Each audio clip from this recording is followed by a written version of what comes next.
El gobierno de Ecuador exige dialogar con México tras la escasez de luz, energía y petróleo.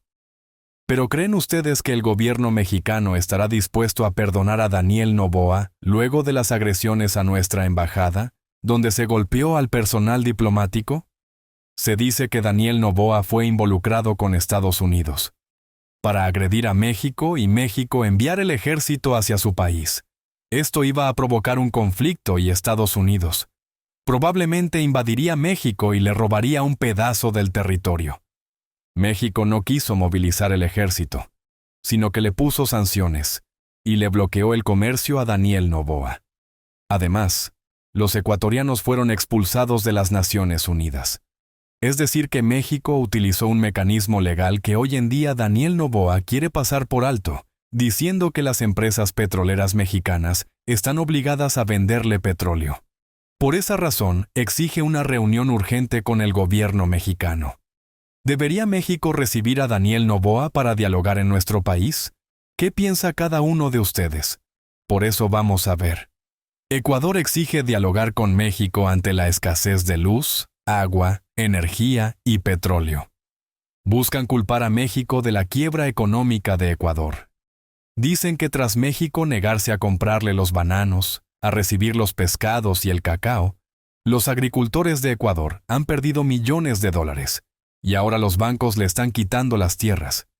¿Daniel Noboa se postulará para presidente de Ecuador otra vez? Él quiere modificar la Constitución para beneficio propio. Primero, para poder postularse nuevamente como presidente.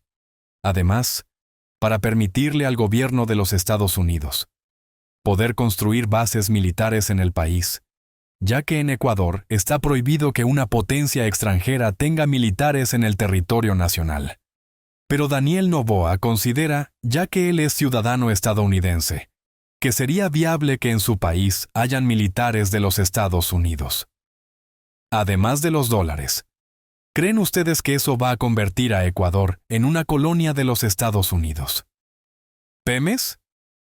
La petrolera mexicana no está obligada a venderle petróleo a Daniel Noboa, dicen los expertos, porque aunque tenemos un contrato firmado para venderle y recibir petróleo por los próximos 3 años, pues las petroleras mexicanas pueden romper esas cláusulas luego de la agresión a nuestra embajada. Y lo más importante, ¿debe México perdonar a Daniel Noboa? ¿Cuáles serían los requisitos que tendría que cumplir el presidente de Ecuador para que se le permita venir al país y sea perdonado por los mexicanos? Pagarnos con mucho dinero y además decirnos cuáles eran sus intenciones al agredir militarmente un territorio nacional mexicano. Ecuador exige negociar, dialogar con México. ¿Pero qué es lo que quiere dialogar Daniel Noboa con nuestro país? La compra de envíos de hidrocarburos.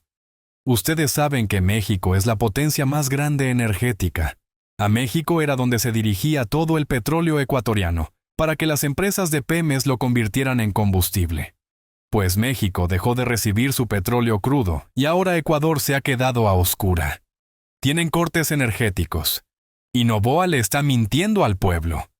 Le están cortando la luz hasta 10 occhi al día a la gente. Muchas empresas no pueden trabajar y le siguen diciendo que México es el culpable. Pero ¿quién creen ustedes que tiene la culpa de los apagones de Ecuador? ¿Es México? ¿Es Daniel Noboa? ¿O sus propias políticas agresoras en contra de nuestro país? Buscan culpar a México de la quiebra en Ecuador. Pero ¿están ustedes de acuerdo que México no tiene la culpa que los agricultores ecuatorianos hayan sembrado la mejor cosecha de los plátanos y que hoy se le hayan madurado en las matas y no hayan podido venderlo porque México le sancionó? El único culpable es Daniel Noboa. ¿Por qué ustedes creen que el país hoy está a oscura? Porque Daniel Noboa se peleó con México agrediéndonos y ahora no tiene acceso a la compra de petróleo. Tampoco pueden comprar gasolina, ni mucho menos los derivados de los combustibles. Y para colmo, el pueblo ecuatoriano la está pasando tan mal que ha dejado de llover y los embalses de agua se han secado. Y las empresas que generan energía a través de los embalses de agua natural, pues ahora no han podido crear energía a menos que vuelva a llover.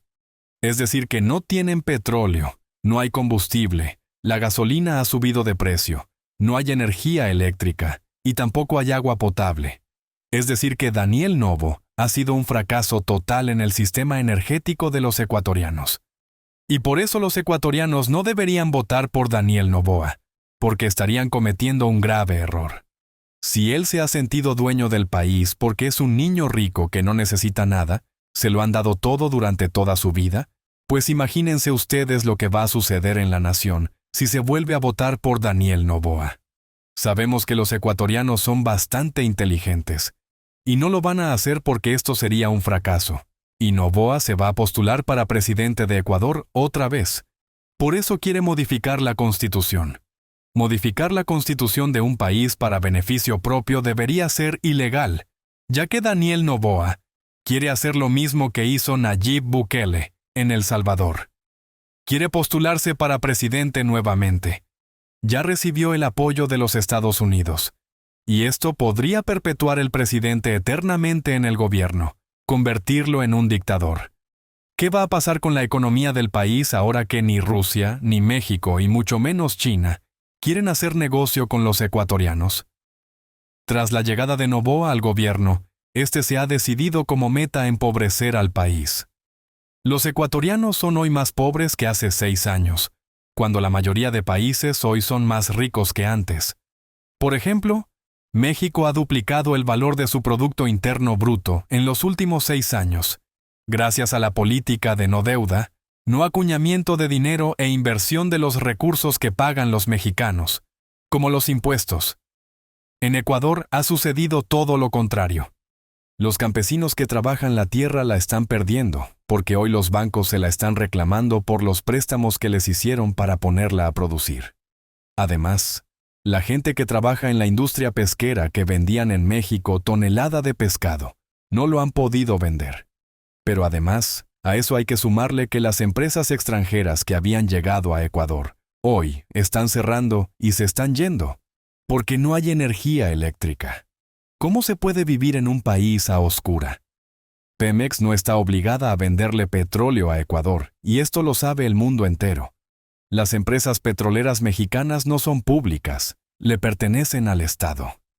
Lo que quiere decir que si un país agrede al presidente de México o a uno de nuestros ciudadanos, también está agrediendo nuestras empresas. Por esa razón, desde el día 1, cuando el ejército de Ecuador entró a la embajada mexicana, el gobierno cortó todas las relaciones diplomáticas y energéticas con los ecuatorianos. Es decir que Daniel Noboa perdió el acceso al petróleo mexicano. Ahora no pueden enviarle petróleo a Pemex, ni tampoco vender ni comprar en el mercado. Los hidrocarburos están muy escasos y va a volver a subir la gasolina en Ecuador. Es decir que van a tener serios problemas energéticos, a menos que llueva, se llenen los embalses, y a través del agua que fluye por estos embalses, se comiencen a construir plantas para generar energía en el país, porque petróleo no van a tener. Pero una planta energética no se puede construir de la noche a la mañana.